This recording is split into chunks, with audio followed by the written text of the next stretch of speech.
For 30 years, I poured everything I had into my kids. I covered their schooling, their weddings, their homes, and then my daughter looked me in the eye and said it. Dad, we don't need you at the Father's Day dinner. She had no idea that the next morning I'd cancel their mortgage check for $180,000. Was that revenge? No, that was fairness. Before we get into it, please hit subscribe and tell us in the comments where you're listening from. I caught my reflection in the glass door of the Brookside and squared my tie one last time. The navy suit felt right formal enough for the night without being stiff. Through the windows, I could see other families already gathered, wine glasses catching the warm light, kids laughing with their parents. Father's Day evening, the way it ought to be. The hostess smiled as I stepped up. Miller, party of four, I said, letting all the hope I'd been tending for weeks ride on those words. She walked me to our table. White tablecloth, fresh flowers, and a view over the downtown Columbus lights just beginning to sparkle. I set the wrapped gifts carefully beside my chair. Emily's was heavier, a jewelry box I'd had custom made and engraved with her initials. Jake's was smaller but pricier vintage cufflinks that had belonged to my father. Both wrapped in silver paper that cost more than most folks spend on lunch. 6:30 slid to 6:45. I checked my phone twice, then forced myself to stop. They were busy, successful even. Emily with her event planning business, Jake with his consulting firm. I was proud of them, even when they showed up late. 7 o'clock arrived with the click of heels on hardwood. Emily came first, blonde hair, immaculate, wearing a dress that probably cost more than my monthly grocery bill. Jake followed, tugging at his collar, avoiding my eyes the same way he'd done since grade school. Dad. Emily's voice had no warmth as she slid into her chair, not bothering to take off her coat. Jake muttered something that could have passed for hello. I stood to hug them, but Emily was already studying the menu. The salmon looks good, I offered, scrambling to fill the silence pressing against our table like fog. Actually, Dad, we need to talk. Emily set her menu down with the accuracy of a chess move. Her green eyes, so much like her mother's but colder than Karen's ever were, locked onto mine. My stomach tightened. Of course, sweetheart, what's up? She traded a look with Jake, who suddenly found his water glass fascinating. We've discussed this and we think it's time to be honest. The word honest slid down my spine like ice. All around us, other families kept celebrating, their laughter soundtracking our island of gathering storm. Dad, honestly, we don't need you here tonight. Each word landed with intention. We want to spend Father's Day with people who've actually accomplished something meaningful. The room kept spinning, but my world stopped. The wrapped gifts by my chair turned into proof of how foolish I'd been. Emily, I don't understand. You're 64, and what do you have to show for it? A roofing company anyone could run? She laughed sharp as broken glass. We're building real careers, real lives. We don't have to pretend anymore. Jake shifted, uncomfortable. Emily, maybe we should… What? Spare his feelings? She turned back to me. Dad, you're a nice man, but you're not someone we admire. You're not someone we want to spend our time with. My hands found the water glass, hanging on to stop the tremor starting somewhere deep. 34 years of bedtime stories, soccer practices, tuition payments, wedding costs, shrunk to one moment of casual cruelty. I think, I said carefully, my voice coming from far away, I need to use the restroom. I walked on unsteady legs past tables full of families who still loved each other, past the bar where couples leaned close, into the men's room where fluorescent light traced every line on my face. 30 years. 30 years I gave them everything. I splashed my face with cold water and stared. The man in the mirror still wore the expensive tie and the hopeful expression I'd carried into the restaurant. But something in his eyes had shifted. Something harder moved beneath the hurt. 2 hours later, I sat in my home office with a glass of scotch, haunted by better times. The drive back was silent, not the comfortable kind, but the empty quiet that follows devastation. Photos covered every surface. Emily in a graduation cap, Jake holding his first business award, family trips where their smiles had seemed real. Had I imagined the love in those pictures? Were the hugs performances? Were the love you dads just transactions? I pulled open the filing cabinet labeled Family Financial Records. 20 years of canceled checks, bank statements, loans, a paper trail of unconditional love. Emily's college, $87,000. Her wedding, $180,000. Her house down payment, $120,000. Jake's MBA, $85,000. His startup loan I'd co-signed, $95,000. His house down payment, $100,000. The numbers swam as I poured another drink. Over $500,000, and that didn't include the smaller stuff. Car payments, insurance premiums, emergencies that turned into permanent gifts. I found Jake's thank you card from 2019, his handwriting still boyish at 31. You're the best dad ever. I couldn't have done this without you. It had sat on my desk for months, more precious than any contract. Now it felt like evidence in a fraud case. On the bookshelf sat Emily's antique jewelry box, the one I'd given her for her 21st, filled with my grandmother's pearls and my mother's engagement ring. She'd left it here 3 years ago, saying it was safer. I'd never seen her wear any of it, probably not fashionable enough for her circle. The scotch burned, but not like the memories. Emily at 16, crying over a prom dress she couldn't afford. I'd worked overtime 3 weeks to buy it. Jake at 25 panicked his business would collapse, calling me at midnight for a loan to save it. I liquidated part of my retirement the next morning.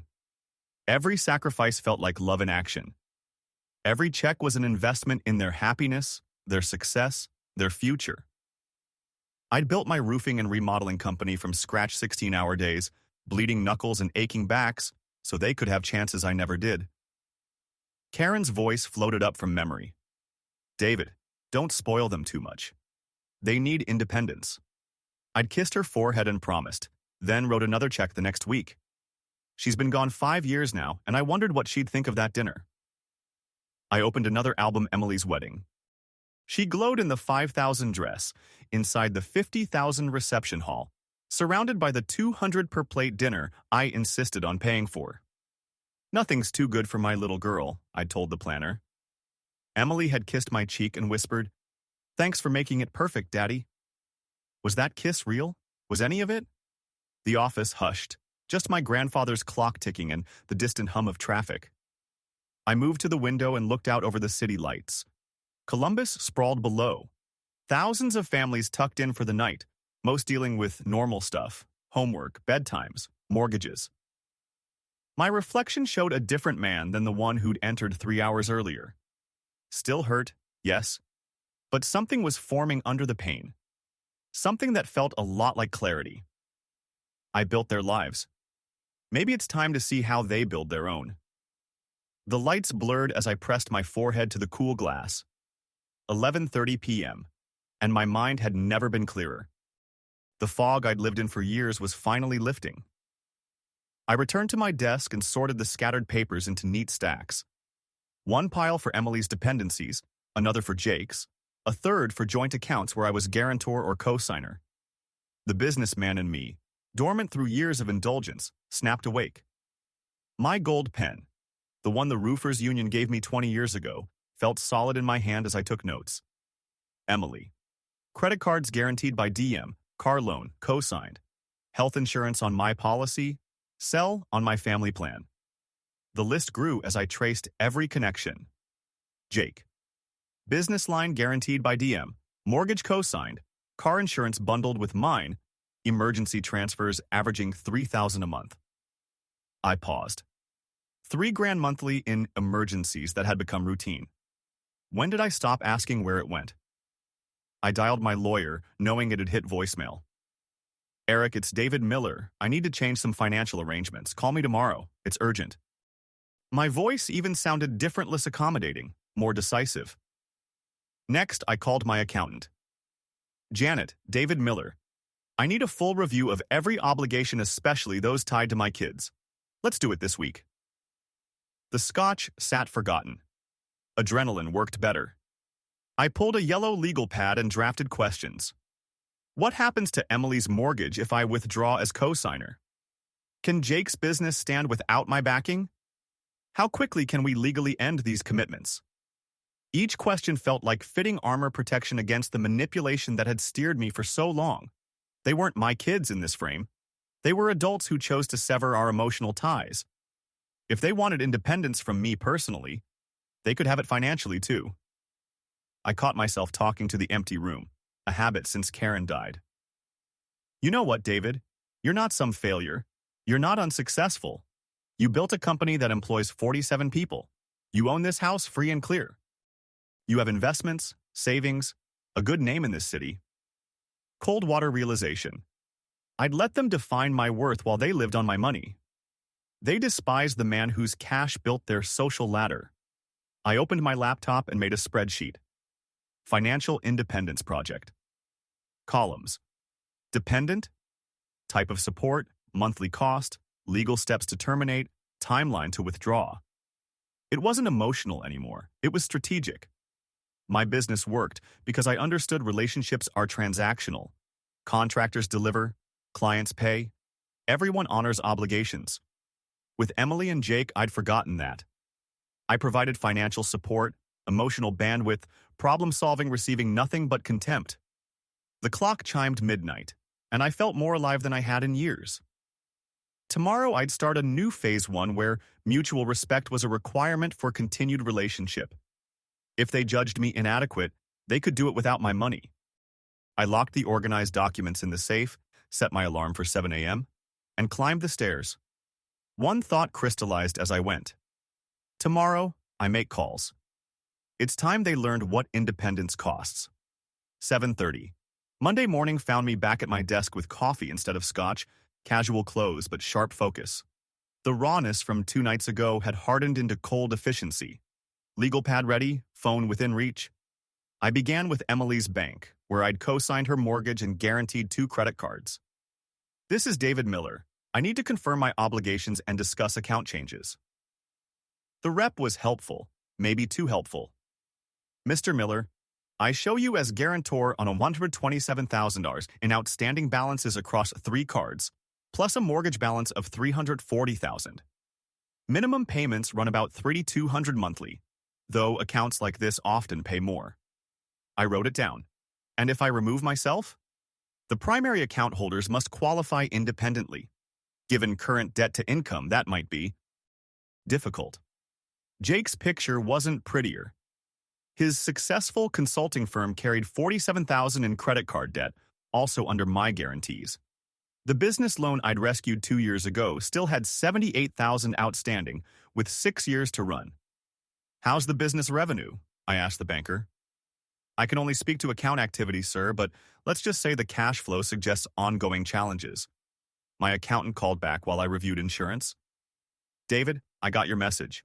What's this about changing obligations for your children? Janet, I need exact numbers. Every dollar, every guarantee, every policy with them as beneficiaries and what it takes to revise them. She paused, hearing the weight behind the ask. David, is there family trouble? These changes can have big implications. Just the analysis, Janet. I'll explain when we meet. By 10 a.m., my notepad held a staggering inventory. Between mortgage guarantees, credit card backing, insurance premiums, car payments, and the emergency transfers, I was on the hook for $472,000 and shelling out around $8,000 a month in various support. The most shocking? Jake's car insurance. His policy had lapsed 3 times last year for non-payment quietly reinstated when my automatic charges hit. He'd been driving uninsured for weeks at a time without knowing, protected only by my willingness to cover him. Emily's credit report, accessible because I was co-signer, read like a royal ledger. 5-star restaurants, luxury boutiques, spa days. Charged to cards I guaranteed while she played the independent businesswoman. My lawyer called just before 11. David, you sounded urgent. Eric, I need to see you today. I want to review everything I've committed to with my kids and understand how to restructure. Restructuring family finances can be complicated. There are legal implications, taxes, and, honestly, emotions. The emotional part is settled, I said, surprised at my own steadiness. I need legal clarity. 2 o'clock work? I stared at notes showing more than $400,000 of exposure to 2 people who publicly declared me beneath their respect. The irony had a cruel symmetry. I reached to confirm, then paused. Walking into Eric's office would mean crossing a line from hurt parent to strategic adversary. No pretending this was a flare-up. But looking around my office industry awards, photos of roofs and builds my crews completed, evidence of a life they'd dismissed as meaningless, I realized the line was crossed already. They crossed it Sunday night at the Brookside. I dialed back. 2 o'clock is fine. And Eric, bring the paperwork to revoke financial powers of attorney. We've got work to do. The manila folder felt heavy in my hands as I sat in my Lexus outside Eric's building, engine idling, but going nowhere. 90 minutes of legal counsel had turned scattered anger into something sharper, a plan with teeth. I reviewed what Eric prepared. Power of attorney revocations, guarantee terminations, cosigner withdrawals. Each form a scalpel to cut the financial arteries feeding my kids' lifestyle. The elegance was in its legality. Every signature was mine. Every account carried my name. Every guarantee existed at my discretion. I drove to Miller Roofing, remodel my headquarters, the place I'd built from nothing. Afternoon sun slanted through my office windows as I spread the papers across the mahogany desk. This room had seen million-dollar deals, hard negotiations, strategic wins that made me wealthy enough to spoil 2 ungrateful adults for 3 decades. Now it would witness something else. I opened a document titled Financial Independence Timeline. Methodology. Pure business. Identify dependencies. Prioritize impact. Execute in sequence. Emily's card's first immediate embarrassment. Low legal friction. Jake's business line, second professional humiliation to match personal disappointment. Mortgages later. So they'd understand this wasn't a tantrum, but a permanent restructure. Janet returned my call while I lined up account numbers. David, you mentioned restructuring family accounts. Right. Set up a separate banking relationship completely walled off from anything my kids can touch. And Janet, nothing leaves my accounts without going through you first. No more direct payments, no more emergency transfers, no more blank checks for family. She paused, absorbing the shift. Are you sure about this? I've never been more certain. I leaned back, watching traffic 6 floors below. Regular folks ending regular days, unaware a family war was starting above them. They've made it clear they don't need me. I'm honoring that. If you're sure. I am. After hanging up, I drafted what would be their introduction to reality. Not a rant too easy to paint me as the villain. A business letter professional, measured setting new terms. The grandfather clock chimed 4:30. Perfect. Emily would be dressing for some overpriced dinner, confident her platinum card handled every whim. Jake would be at his office, running his consulting act on credit lines, I guaranteed, playing big shot with my money. Not tonight. Tonight the rules changed. I scrolled to Emily's main credit card company. My finger hovered a second, the last breath before their world shifted. The irony was exquisite. Sunday night, they explained how unimpressive I was, how little I'd done, how embarrassing it was to call me father. By next Sunday, they'd know exactly what that judgment cost. 4:47 p.m. Perfect. While Emily likely put on another expensive evening, my finger tapped call with the same steady precision I'd used to sign million-dollar contracts. The rep sounded cheerfully professional, unaware she was about to help me detonate a financial life. Good afternoon. This is David Miller. I need to remove my guarantee from the account ending 4847. Of course, Mr. Miller. One moment. I see you're the primary guarantor for Emily Carter. May I ask why you're removing the guarantee? Personal financial restructuring. She'll need to qualify on her own. 23 years I'd covered her overspending designer clothes, luxury trips, restaurant tabs, bigger than most families' weekly groceries, all on cards I guaranteed while she maintained the illusion of independence. Let's see how that lifestyle holds up now. Sir, I must inform you this change affects the account immediately. The primary cardholder's limit will adjust to what they qualify for independently, and any balance above that will require immediate payment. That's the idea. The satisfaction in my voice must have carried. She hesitated, then processed it. Within minutes, Emily's main lifeline was cut. The account propping up her social climbing for 2 decades was gone. I dialed Jake's business line next. Same process, same efficiency, same impact. Mr. Miller, the business banker confirmed. The closure means pending payments will bounce and no new charges can run. The owner should be told right away. He'll figure it out, I said. Between calls, I told my assistant Nora to screen out my kids.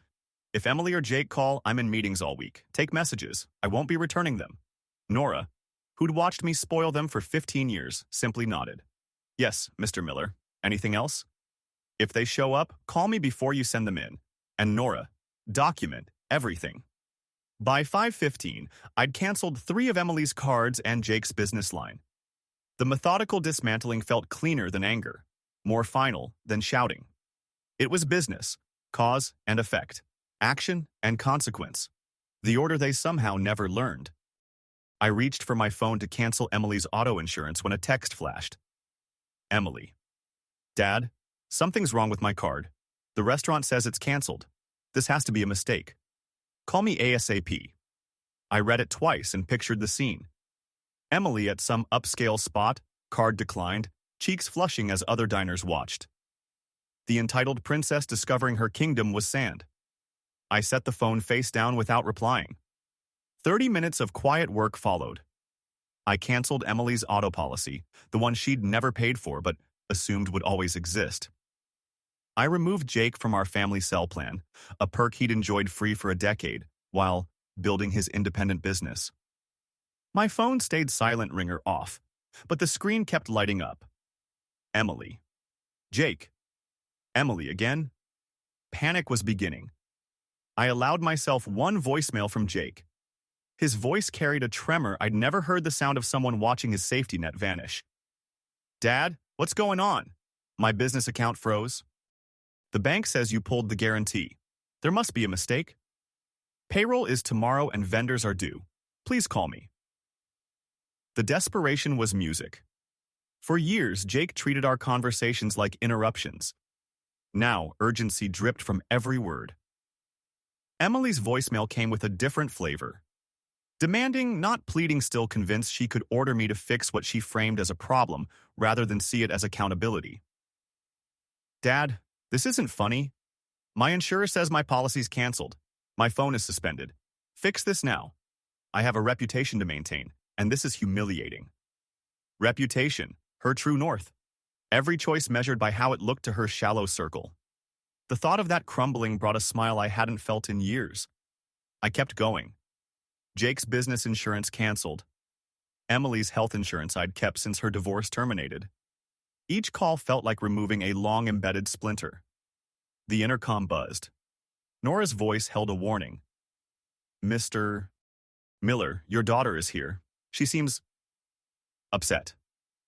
Through my window, the city glittered with rush hour. Normal families heading home to normal routines, homework, dinner, bedtime. Downstairs, Emily was likely pacing the lobby, designer heels clicking on the marble floors I paid to install when I built this building. Send her up, I said, straightening my tie. But if she raises her voice or gets disrespectful, call security. I lined up the cancellation confirmations where she'd see them the second she walked in. Evidence of a system at work. Not a tantrum strategy. Time for her to face not the indulgent father she'd manipulated for 34 years, but the owner who built an enterprise on calculated decisions. The elevator chimed.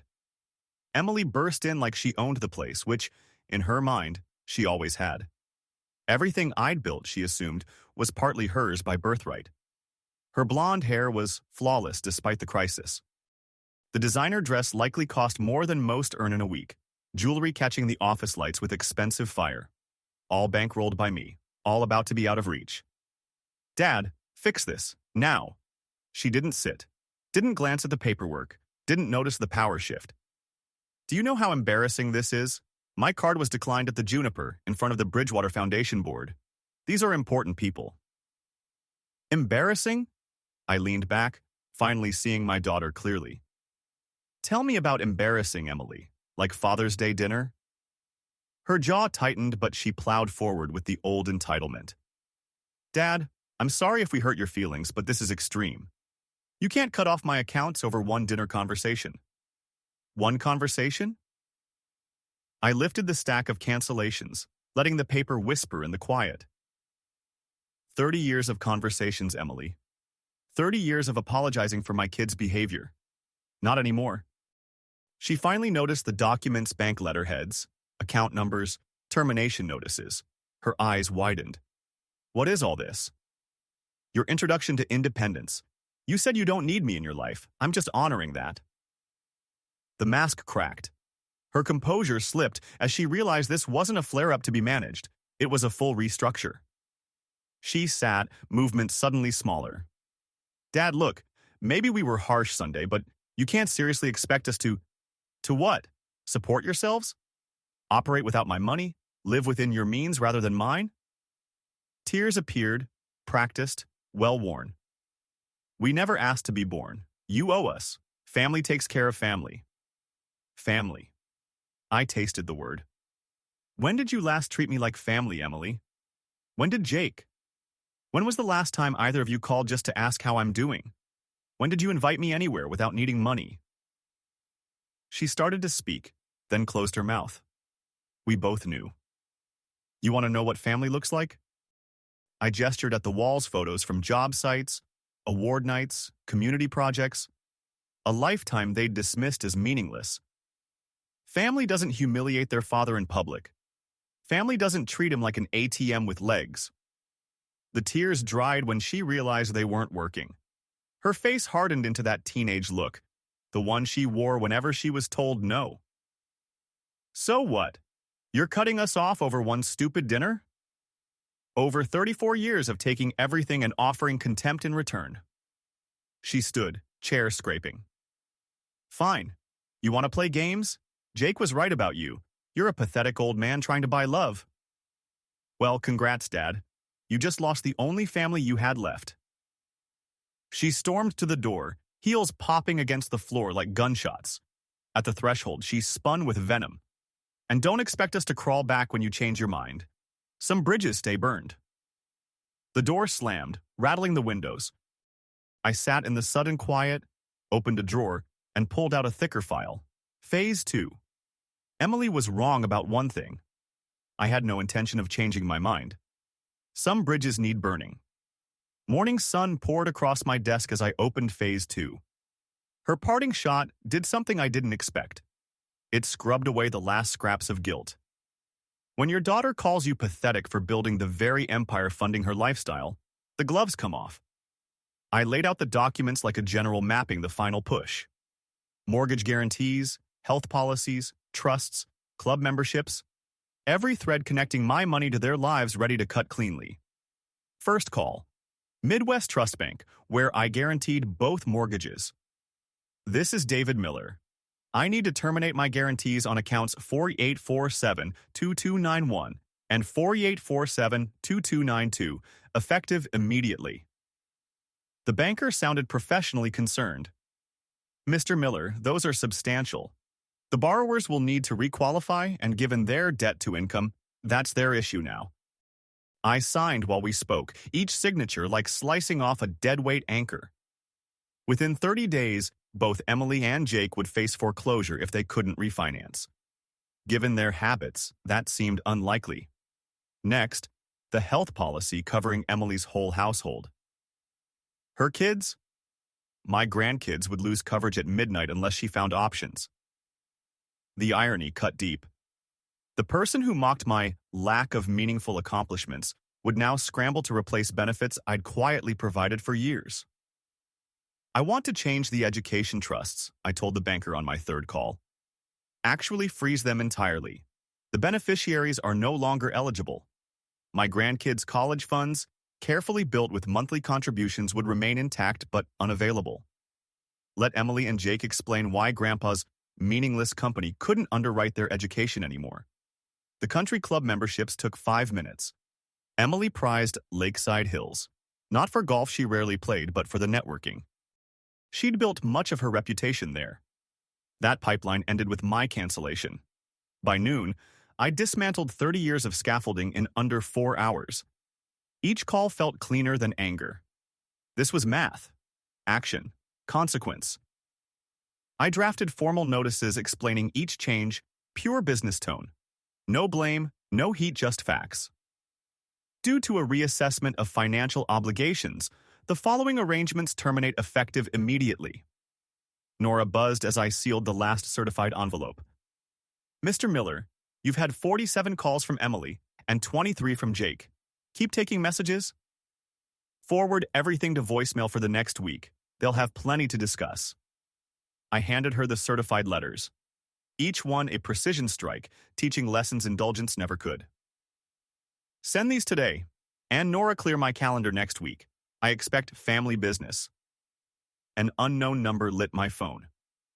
Probably Jake calling from his wife's phone to slip past screening. I watched it vibrate without answering. By 3, voicemail was a symphony of panic. 47 from Emily, 23 from Jake, plus unfamiliar numbers, spouses, friends. I let myself hear the arc. Emily's first message around noon still had entitlement. Dad, I don't know what game you're playing, but the mortgage company called about the guarantee. Fix it immediately. By message 12, her tone cracked. Dad, please call me back. The insurer says coverage ends tonight. The kids need their meds. What do you want from us? Jake's arc was more revealing. Early messages, business, payroll, vendors, embarrassment. Afternoon, personal fallout. Dad, I told Laura everything. She's crying. The kids are asking about changing schools. I know we hurt you, but please, don't punish them for my mistakes. Hearing Laura's humiliation clarified things. I wasn't just canceling payments. I was shutting down the enabling that kept my kids from becoming adults. Laura hadn't even known how much I'd been covering. What kind of marriage hides money like that? At 2:30, my sister called Megan, drafted as mediator. David, whatever Emily and Jake did, isn't this a bit extreme? They're family. Ask what they said Sunday night, I answered calmly. Ask if they called me pathetic. Ask if they're embarrassed to call me dad. Then tell me about family. Silence. Megan had watched me spoil them for decades, probably wondering why gratitude never showed up. Now she could see what sat underneath the politeness. David, they're panicking. Emily called 3 lawyers. All of them said you're within your rights. Of course I am. It's my money. I earned it. I can stop sharing whenever I choose. By 4, Nora let me know they'd dragged my business partners into it. Mark Turner from the Builders Union called, clearly uncomfortable. David, I don't know the family details, but Emily asked me to talk to you. She sounds desperate. Did she tell you what she said to me on Father's Day? Did she mention how meaningless my life's work is? His silence said everything. Mark, I don't involve you in family business. Neither do I anymore. The most telling message came from Jake's wife, Laura, a woman I genuinely like despite Jake's choices. Her voice shook. Mr. Miller, I don't know what was said, but please, the kids are scared. Jake finally told me about the money. I had no idea we relied on you so much. I'm embarrassed. Please don't punish the grandchildren for their parents' mistakes. Nora buzzed at 5:30. Mr. Miller, both your children are in the lobby. Their spouses are with them. Security says they won't leave unless you see them. I checked my watch. Tell security they have until 6. After that, escort them out. At 5:45, I walked down to the marble lobby like a CEO meeting contractors who'd blown the job. Emily and Jake sat with their spouses, smaller and more shaken than I'd ever seen them. The elegant lobby sharpened the power dynamic. My building. My rules. Emily stood. Designer clothes wrinkled from stress. Mascara smudged. Next to her, Jake looked pale. Their spouses hovered, nervous. Dad, thanks for seeing us. Emily's voice trembled for the first time in my memory. We need to talk about Sunday. What about it? We made mistakes, Jake blurted, words tumbling like a rehearsed speech. We're family. Families forgive. We want to fix this. The coordination gave them away. This was strategy, not remorse. I kept my voice quiet. What exactly did you mean when you said I never did anything meaningful? Emily's eyes flicked to Jake, then back. I was upset, Dad. People say things they don't mean. You know I didn't mean it. I was emotional too, I said, evenly. When I canceled your cards, when I pulled the mortgage guarantees, when I froze the college funds. I guess we all do things we don't mean when we're upset. Laura stepped forward, tears streaking her cheeks.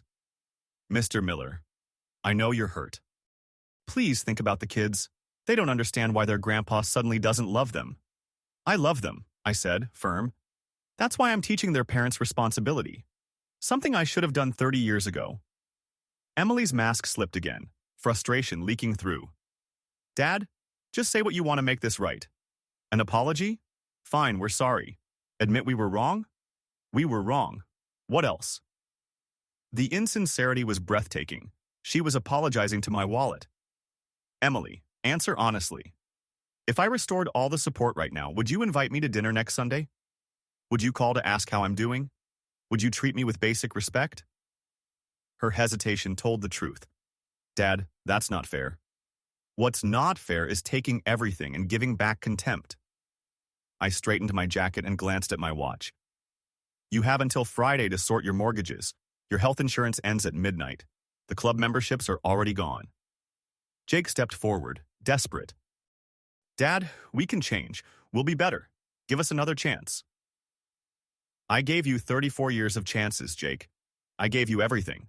In return, you gave me a public humiliation and told me you're embarrassed to call me father. I turned toward the elevator, but Emily's voice stopped me. You'll regret this. When you're old and sick and alone, don't come to us. You'll die alone, you pathetic old fool. I paused, her words confirming who she was. Even with the ground crumbling, true nature shows. Vindictive, entitled, incapable of honest remorse. As the doors opened, I looked back with a small smile. Emily, I'd rather die alone with dignity than live surrounded by people who despise me but love my money. The doors closed on their stunned faces. 6 weeks later, I sat on my back patio watching the sunset paint Columbus in gold and amber. The cherry trees I planted when Emily was born were in full bloom, pink petals drifting like confetti over a life reclaimed. Uncle David, can you help with my science project? 8-year-old Emma from next door bounded over the fence, face bright with the kind of easy affection I'd waited 30 years to get from my own grandkids. Of course, kiddo.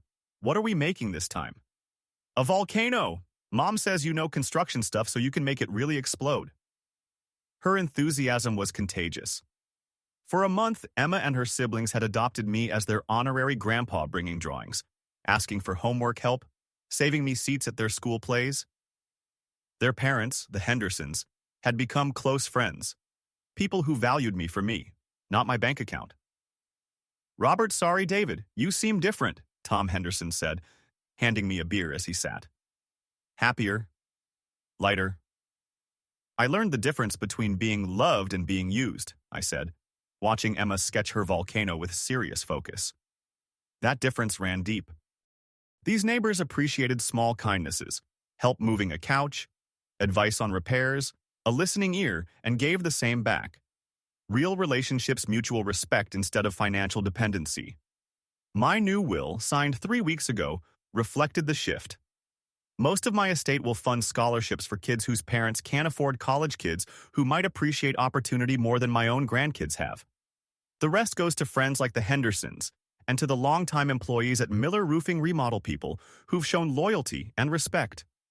Nora mentioned Emily and Jake were slowly adjusting. Emily moved to a modest apartment and started putting in real hours earning instead of spending.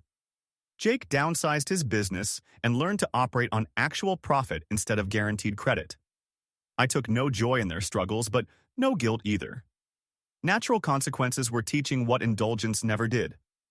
Sometimes love means letting people fall so they can learn to stand. Uncle David, Emma tugged my sleeve. Mom says you're the nicest man on the street. How come your kids don't visit? The question could have hurt, but surrounded by a chosen family that valued me, it felt like validation. Some families are born, Emma, and some are made, I said. I like the ones made with love instead of obligation. As twilight deepened and the Hendersons headed home, I stayed on the patio with a cup of coffee, watching the first stars appear. A small hand pressed something into mine. The next morning, Emma came back with a dandelion from my lawn. "This is for you, Uncle David, 'cause you're nice to us and you make the best pancakes on Saturdays." I took the flower with real warmth, thinking about the crooked road that led to this quiet peace. 30 years I chased appreciation from the wrong people, pouring love and money into relationships that only asked for more. That dandelion was worth more than every fancy gift I ever bought Emily and Jake combined, because it came from affection, not obligation. As Emma skipped back home, I settled deeper into my chair and smiled up at the stars. Sometimes the family you choose is the only family you need. Sometimes justice isn't revenge, it's simply refusing to enable selfishness anymore. For the first time in decades, I was exactly where I belonged. If you liked this story, please like the video, subscribe to the channel, and share your thoughts in the comments. To hear the next story, click the box on the left. Thanks for watching.